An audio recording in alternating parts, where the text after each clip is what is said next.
Hey, salut tout le monde, on se retrouve pour une nouvelle vidéo où on va évoquer ici les paramètres de rendu ou comment obtenir un rendu impeccable avec le moteur de rendu V-Ray. Donc ici on est sous Maya, comme vous pouvez le voir on est avec V-Ray Next version 4.12. Donc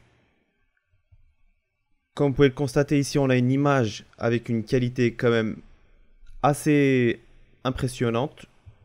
Donc on va montrer comment pouvoir mettre en place et optimiser notre rendu en réglant quelques paramètres afin de pouvoir rapidement obtenir un rendu optimal. Donc pour cela, on va aller directement déjà dans un premier temps dans les paramètres de setting préférence ici. Ce qu'il faut savoir, c'est qu'avec ce tutoriel, il est possible de le suivre dans n'importe quel logiciel qui permet d'utiliser le moteur de rendu V-Ray. On va devoir tout simplement aller dans les Color Management et laisser le système sRGB Gamma, tout simplement car ce système sRGB Gamma est celui qui est le plus optimisé pour la plupart des moniteurs. Et donc le rendu au niveau de la colorimétrie sera uniforme dans la plupart de vos moniteurs. Bien sûr, il y aura certaines variantes car il y a des moniteurs qui sont pour la colorimétrie, qui sont plus adaptés à la colorimétrie, donc qui vont permettre d'avoir un rendu avec des aspects beaucoup plus poussés. Mais ici, l'important, ce n'est pas bien sûr la colorimétrie, c'est d'avoir un rendu impeccable. Donc on va laisser ces paramètres par défaut. Normalement, dans n'importe quel logiciel de 3D, vous pouvez accéder à ces paramètres de color management. Ici sur Maya, par défaut, on trouve que c'est en sRGB Gamma. Donc je pense que dans d'autres logiciels aussi, c'est la même chose. Vérifiez juste que cela est bien en sRGB Gamma. Donc ici, nous, on va essayer de simplifier au maximum. Pour pas rentrer dans les détails, on va donner une configuration qui peut vous permettre dès le départ d'avoir quelque chose d'impressionnant. Sachant que V-Ray est un moteur de rendu vraiment optimisé pour le photoréalisme et donc vous allez avoir déjà par défaut des paramètres qui vont vous aider à obtenir des résultats vraiment impressionnants. Donc ce qui va être essentiel et ce qui va être nécessaire de prendre en considération ici, c'est trois principaux axes. La première, la luminosité. Ici, on a utilisé des lumières, forcément pour éclairer la scène. Il faudra prendre en compte aussi le deuxième axe, le shader, ou appelé en français le matériel ou les matériaux au pluriel. Donc ce seront tous vos shaders des différents objets 3D que vous avez dans votre scène, qu'il faudra calibrer d'une manière aussi optimale pour pouvoir obtenir au final un résultat impressionnant. Et la troisième et le dernier axe plutôt, c'est les paramètres de rendu. Donc les paramètres de rendu vont vous permettre aussi d'obtenir, de finaliser pour avoir une image impressionnante, une séquence impressionnante et quelque chose qui va être vraiment joli à voir et attrayant au visuel. Donc une fois qu'on réunit ces trois choses, on arrive et on obtiendra à coup sûr un résultat impressionnant. Donc ici, pour nous aider, on va mettre en place, comme je vais vous le montrer ici, on a mis trois lumières en place. Donc ce qui va être important de faire, c'est dans votre scène ne pas exagérer au niveau des lumières, de l'utilisation des lumières. Commencez avec 1 à 2 lumières en fonction de votre scène et vous pourrez à la suite pouvoir progresser et aller petit à petit pour obtenir votre rendu.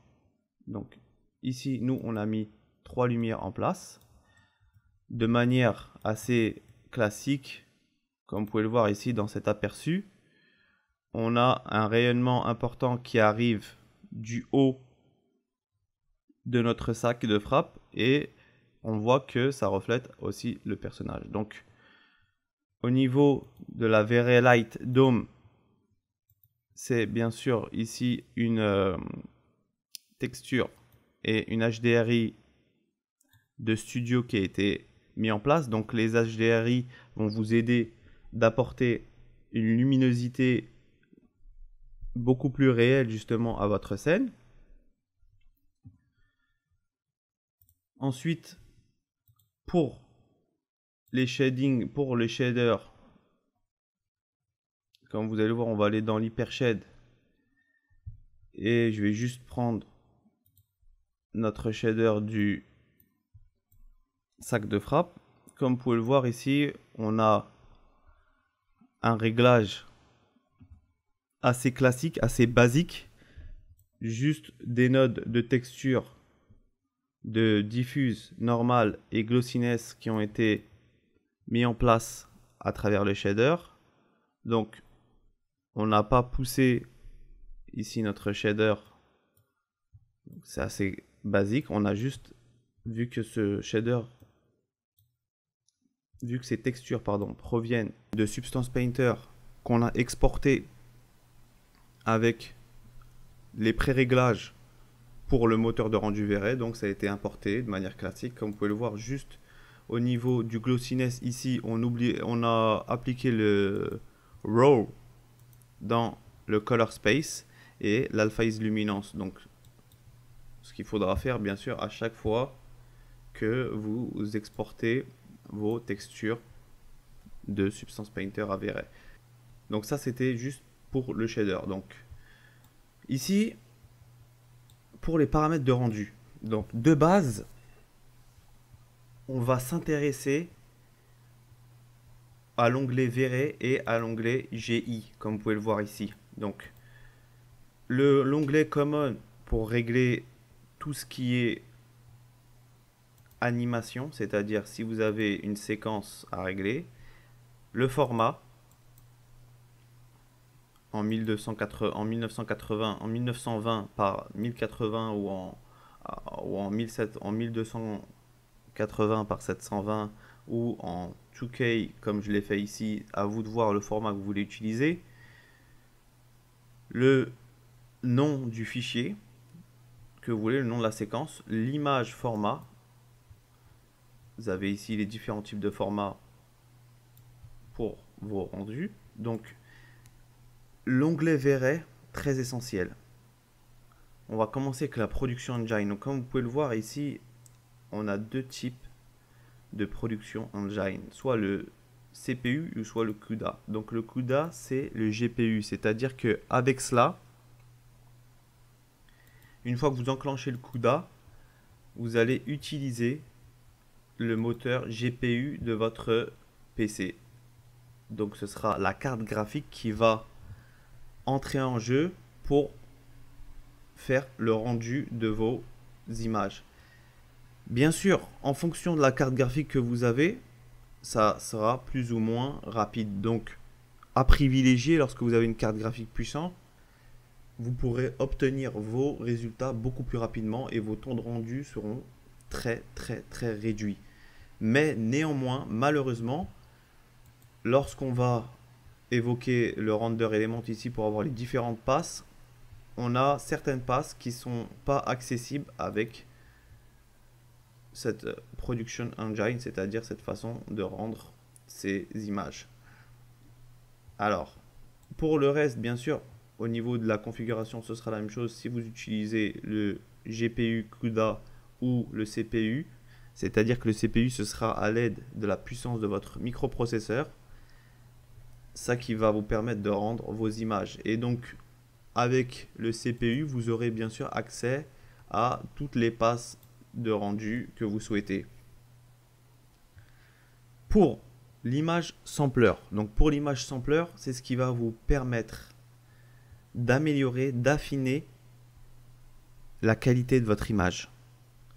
Donc plus la qualité de votre image est faible, plus la qualité de votre image comportera du grain, comportera du noise, et plus vous allez avoir quelque chose de vraiment, je dirais, pas très joli à voir. Donc ici, regardez, je vais juste revenir en mode CPU, justement pour que vous puissiez constater qu'ici on a beaucoup plus de passes de rendu qu'en mode CUDA. Et on a dans l'image sampling deux styles de rendu. On a deux styles de rendu. Soit on est en progressive, comme ici. Donc c'est-à-dire qu'en progressive, le logiciel verrait, le plugin verrait va travailler l'image, c'est-à-dire calculer, et au bout d'un certain temps, comme ici, au niveau de progressive, on a le min subdivise et le max subdivise qui va vous permettre de donner, on va dire, un ordre de calcul pour votre image. Donc ici, il est à 1 par défaut.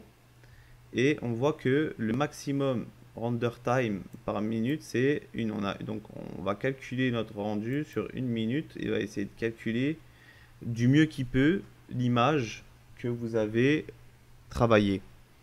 Donc avec ce type de rendu, vous pouvez prendre perdre plutôt, ou prendre beaucoup de temps pour rendre vos images. Car ici, on va déjà, à chaque fois que vous allez faire un rendu, vous allez devoir ici augmenter le minimum subdivision. Donc vous allez devoir au moins monter à 4 ou un peu plus. Et vous serez obligé aussi de augmenter le max render time.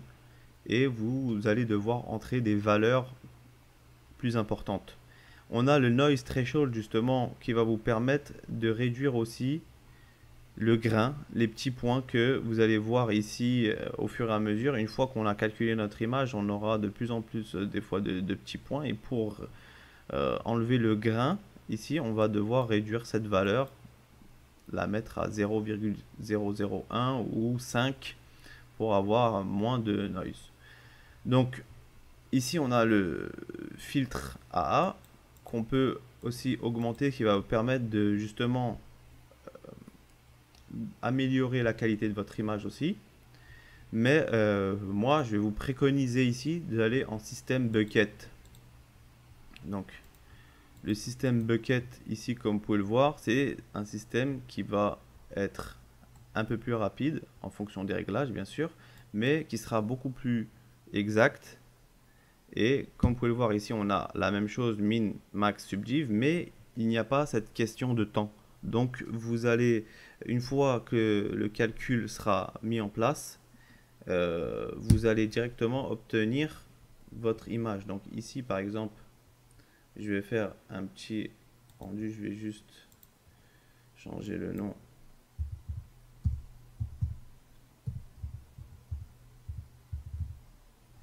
Ici, hop, et je vais faire un petit rendu de l'image, et quand vous allez voir, je lance, on va avoir des carrés qui vont s'afficher, qui vont calculer notre image. Donc ici, avec les paramètres par défaut, donc, hop, on va lancer ici. Donc avec les paramètres par défaut, comme je disais ici, juste en ayant modifié le subdivise à 4, on a déjà, voilà, les petits carrés comme je vous dis qui calculent notre image. Donc en laissant simplement ces paramètres de rendu ici, normalement vous pourrez obtenir quelque chose de sympa. Bien sûr, en ayant réglé vos lumières et en passant ici, comme je le disais, à la GI, et en ayant aussi réglé vos shaders, bien sûr. Donc l'AGI qui ne sera pas nécessaire en fonction de votre composition, en fonction de votre scène.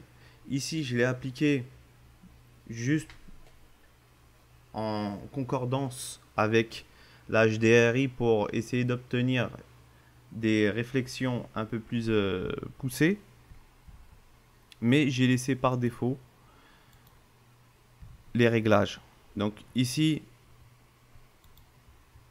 en allant dans le light cache, on peut augmenter les valeurs de subdivision aussi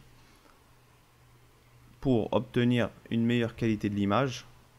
Mais déjà, je vous conseillerais d'essayer dans un premier temps avec les paramètres de rendu par défaut pour au fur et à mesure les accroître et afin d'avoir un réglage optimal pour ne pas avoir un temps de rendu qui soit important.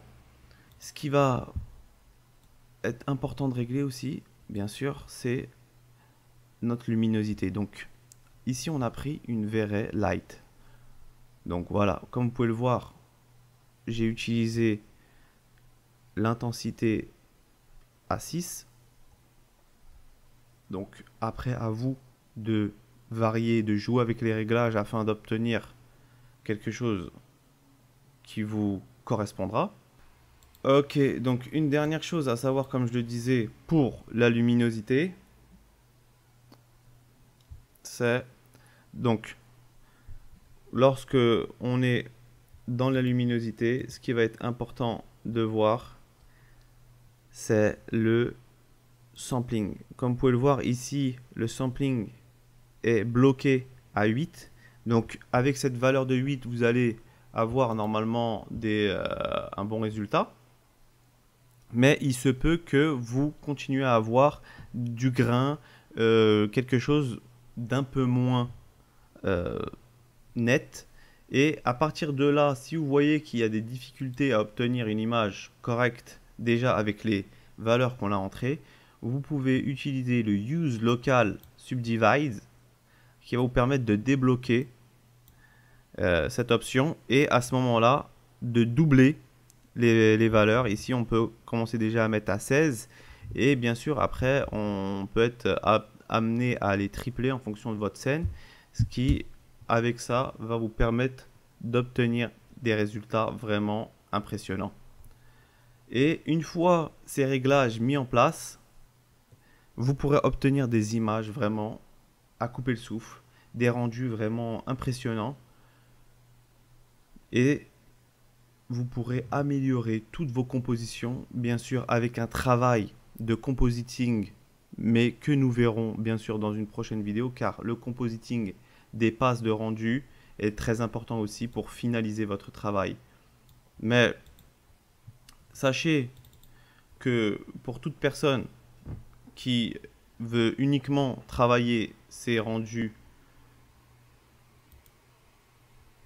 au niveau du logiciel 3D, avec Maya et V-Ray, mais bien sûr avec les autres logiciels 3D, une fois que vous utilisez V-Ray, vous avez la possibilité de travailler vos fichiers directement avec le moteur de rendu, car il inclut des options de retouche colorimétrique et ce n'est pas négligeable. Comme vous pouvez le voir ici, on a les différentes options qu'on peut retrouver par exemple dans un logiciel de compositing comme Nuke, comme After Effects ou un logiciel de retouche d'image comme Photoshop.